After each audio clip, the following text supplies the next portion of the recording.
I'm joined from Florida by the former Director of Preparedness at FEMA, R. David Paulison, and from the University of Illinois, Professor of Nuclear Engineering, James Stubbins. I want to thank both of you for being with us. Mr. Paulison, let me start with you. I'm just back from Japan. A number of experts have argued that a threat equal to or bigger than the radiation threat there is the humanitarian crisis. Still lack of food, water, heat, electricity. It's been very cold up there. They've had snowstorms.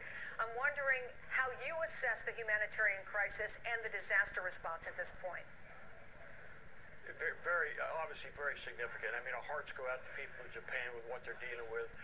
They were going to have a very difficult time recovering. They do need food, they need water, they need shelter. Now we have the radiation issue on top of that. You mentioned the international nuclear scale that they raised it from a 4 to a 5. Some were saying a 6. Chernobyl was a 7. 3 Mile Island was a 5. But I have to tell you, this is a significant event, and Japan is definitely one of the most organized countries as far as disaster response, but they're going to have their hands full with this one. Professor, this crisis, as we just said, has been up by Japan, and I'm wondering what you think of that level 5 when a lot of people are calling it 6 on its way to a 7, and what you see at this point as the number one thing that they need to get under control. Well, I think at this point they still need the same thing as they started with, and that is to keep things cool. Getting the cooling water in, evidently there's now some backup power restored to the site, which should help the pumping.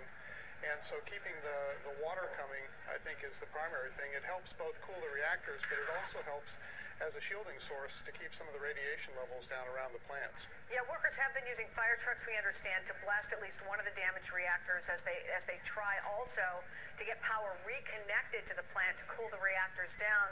We've also been hearing today about bringing in sand and soil. How successful would that be, Professor?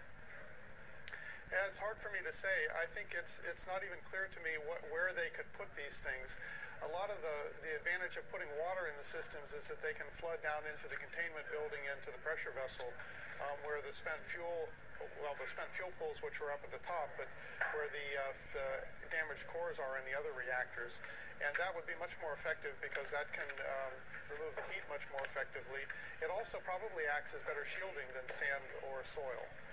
But if they're particularly concerned about shielding issues, then anything between the radiation source and people is better than nothing.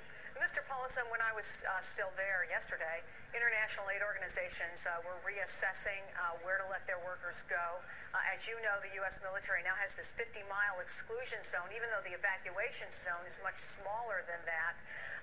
How big a problem is it to make an accurate assessment of where that exclusion zone should be, and what does it mean for people without the means or the health to get out of the area if, understandably, aid organizations are not willing to go into that area closest to the plant? It's a very difficult call. You know, they have dose meters that they should be wearing. The first responders definitely. We saw what happened at Chernobyl with the firefighters and how ill they became trying to cool that plant down. So we need to protect, obviously, the population to get them out of that area. And then those first responders, those really trying to work on that plant, they need to have all the protection they can have to make sure that they don't become ill also.